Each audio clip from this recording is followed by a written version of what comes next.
Olá, alunos e alunas, tudo bem com vocês? Professor Rafael aqui novamente, sejam bem-vindos e bem-vindas a mais uma aula de filosofia. Na aula de hoje veremos alguns aspectos do pensamento do filósofo Sócrates, considerado por muitos como um dos mais importantes filósofos da história do pensamento. Vamos lá conferir? Sócrates viveu na cidade-estado de Atenas, na Grécia Antiga, por volta de 470 a 399 a.C. Ele é tão considerado dentro da história da filosofia que chega a ser um marco de divisão. Lembrem-se que lá nas primeiras aulas, quando falamos dos primeiros filósofos, vocês devem se recordar que aqueles primeiros filósofos também são conhecidos como filósofos pré-socráticos. Mas o que é que Sócrates traz de tão inovador para o pensamento de sua época, que fez com que ele merecesse todo esse destaque dentro da história da filosofia? Para entender essa questão, a gente tem que ter em mente que Sócrates viveu no mesmo período histórico que os sofistas, que nós vimos na aula passada. Vocês devem se recordar que os sofistas introduziram uma concepção relativista da realidade, sustentando a ideia de que não existem verdades absolutas, que a verdade é algo construído pelos seres humanos através do discurso, que certo e errado são apenas convenções entre as pessoas e não regras universais. Ou seja, o que é errado em um lugar pode não ser errado em outro lugar. Além disso, os sofistas ensinavam retórica, a arte de bem argumentar, e cobravam por isso. Como não existia na concepção dos sofistas uma ideia de verdade universal, cada um podia pegar o seu ponto de vista, transformar aquilo numa verdade e convencer outras pessoas, através do discurso, de que sua verdade era correta, e assim convencer também as outras pessoas a defender os seus interesses particulares. Por que eu fiz toda essa recapitulação da aula anterior?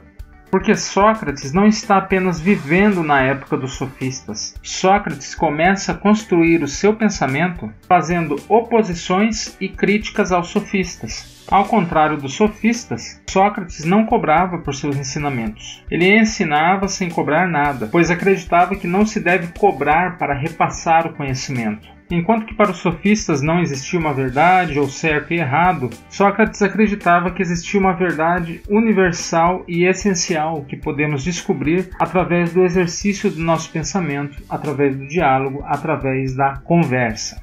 E enquanto os sofistas se diziam sábios, Sócrates dizia que nada sabia. Como eu disse antes, Sócrates promove uma divisão dentro da história da filosofia, porque ele vai mudar o tema da investigação filosófica. Enquanto os primeiros filósofos se preocupavam com o estudo da natureza, a essência da realidade, Sócrates se preocupava com a essência do ser humano. Por isso, o período em que Sócrates esteve em atividade é conhecido como o período antropológico da filosofia clássica. Como Sócrates se preocupava com a essência do ser humano, precisamos entender o que ele pensava, o que ele compreendia ser a essência do ser humano. Para Sócrates, a essência do ser humano é a alma.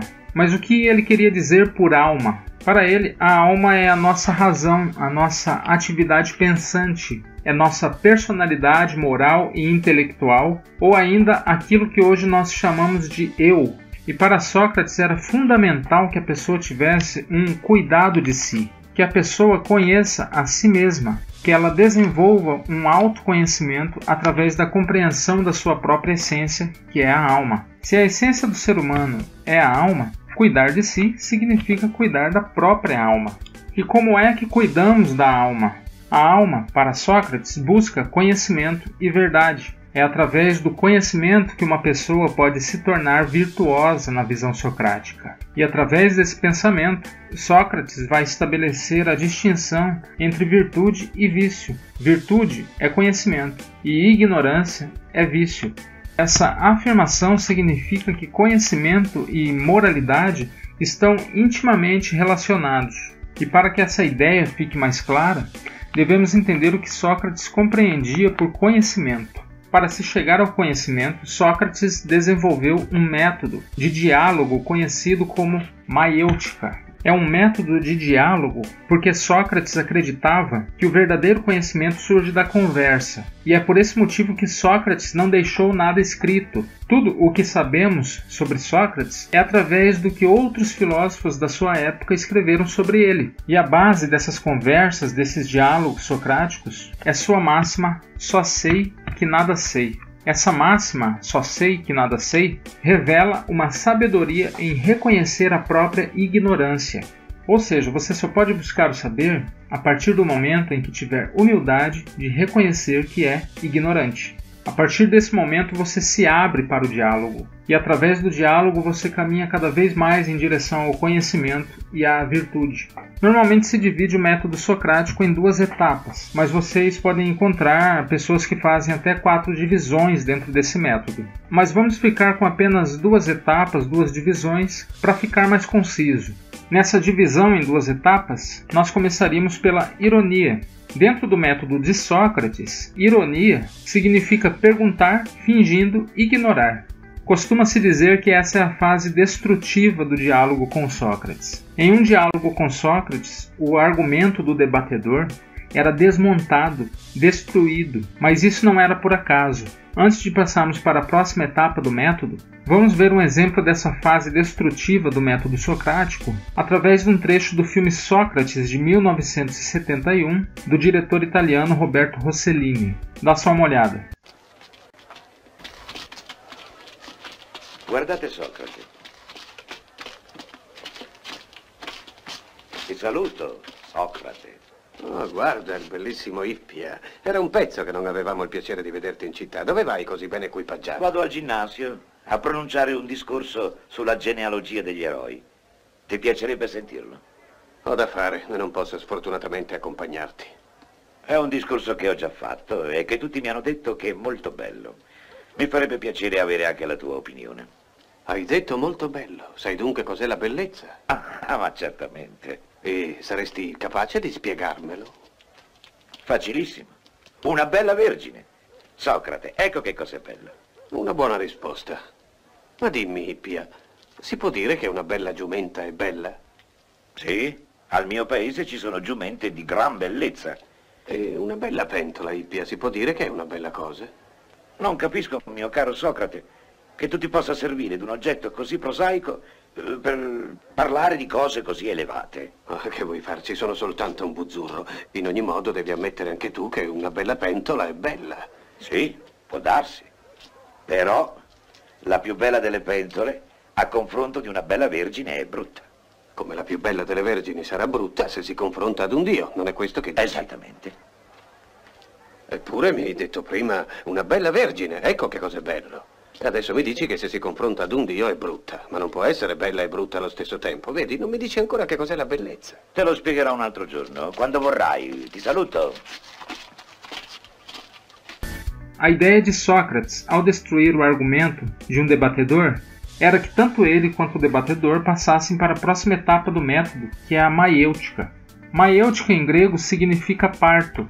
Essa etapa do método foi chamada assim em homenagem à mãe de Sócrates, que era parteira. Enquanto sua mãe auxiliava no parto de crianças, Sócrates dizia que auxiliava no parto de ideias. O propósito de Sócrates era que, destruindo o argumento do debatedor, os dois pudessem, através do diálogo, construir, trazer à luz uma nova ideia sobre aquilo que eles estavam investigando. Como no exemplo que vimos do filme, Sócrates quer descobrir o verdadeiro significado, o verdadeiro conceito de beleza.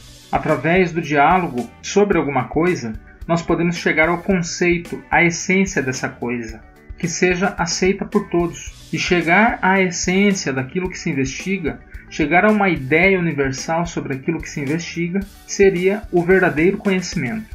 Por exemplo, imaginemos que Sócrates quer saber o que é justiça. Geralmente, se você perguntar para alguém o que é justiça, a pessoa vai lhe dar exemplos de atos que sejam considerados justos, mas não irá responder o que é justiça. Quando Sócrates pergunta o que é justiça, ele quer saber o que é justiça em si mesma. Ele não procura apenas por exemplos de atos justos, mas sim pelo conceito, o que tem em comum entre todos esses atos justos. E com isso, Sócrates também mostra que várias pessoas usam as palavras sem realmente saber o que elas significam. E é nesse sentido que conhecimento, virtude e moralidade estão interligados na visão de Sócrates. Conhecendo a essência das coisas, as pessoas irão fazer aquilo que é certo, aquilo que é verdadeiro. E fazendo o que é certo, as pessoas serão virtuosas. ao passo que a ignorância vai levar as pessoas a agir de modo vicioso. Com suas indagações, Sócrates acabou provocando os poderosos de seu tempo e foi, portanto, acusado de duvidar dos deuses da cidade, de ir contra a democracia grega e de corromper a juventude.